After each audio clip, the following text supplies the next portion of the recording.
Hi, my name is Dorothy Ann, and today's lesson is going to be about psychometry. Now, maybe some of you don't know what psychometry is.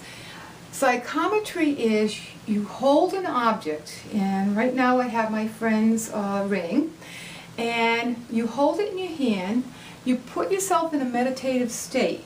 Okay, so like I mentioned before, how I do a meditative state, I've been meditating for quite a while, so I'll go into that state quite quickly. But for yourself, take a deep breath, count 3, 2, 1, and that just like gets you into that relaxed state.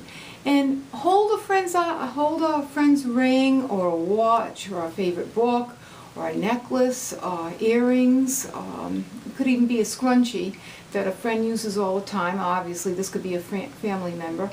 And when you're in the meditative state, you will get feelings from that object. Now, I have my friend's ring, so I'll close my eyes, and you just let it flow. In the beginning, it's going to be a little bit difficult. Now, just to bring to other people's attention, some people feel they should do a prayer first or surround themselves in white light. I don't do that because how I feel, if you have right intentions, if you're pure of heart, everything just goes smoothly anyway. And again, it's being balanced and listening to your spirit. And that's what I do when I do the psychometry. It's not my ideas. These little ideas pop in my head. Attach myself to the ring tells me a little story, and then I move on from there. And lots of times when you're beginning this, it's best to have the person, ask the person questions. Don't be shy about it. Listen to those feelings. They sort of well up like this and pop into your head. So I'll close my eyes.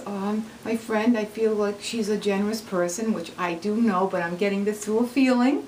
When she loves someone, she loves them very deeply, and maybe that's not something that really shows on the outside with her. I can see, she told me that she put this ring together, and it's her grandfather's diamond.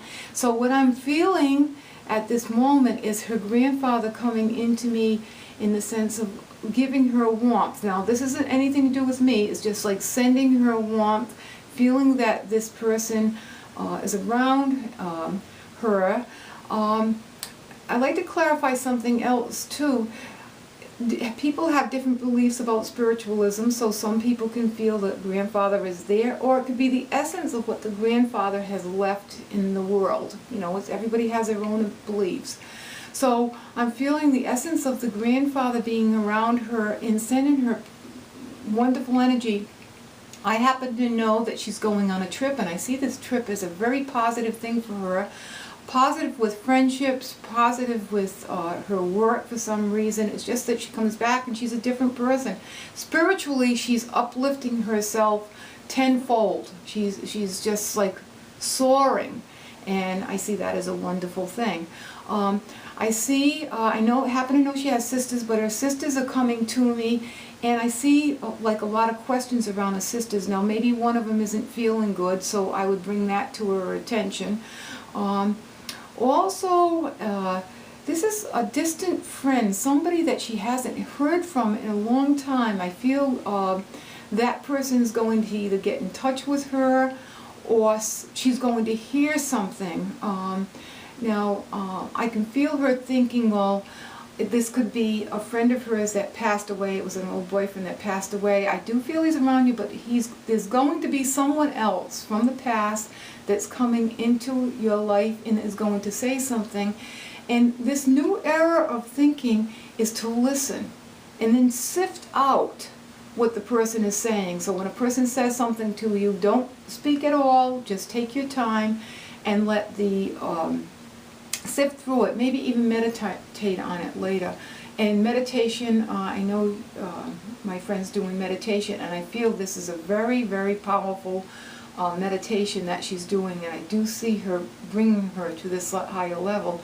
And higher level to me is feeling completely balanced. In other words, it's not like you don't have an ego. You're living in this world, but you're also guided by your spirit. You're letting your spirit take over more, because the spirit knows what you need in your life, not the ego. The ego sort of keeps you grounded and you need to take care of yourself, but the Spirit is taking you to new places, new heights, new ideas, creativity. I see you also growing, the person also growing. Well, that's our lesson in psychometry. I also like to tell you that I have a website now. It's still being worked on, but if you would like to look at it, it's www.doris, D-O-R-I-S, Bridgehouse, BRIDGEHOUSE.com, and you could always write to me if you had any questions. Thank you for watching.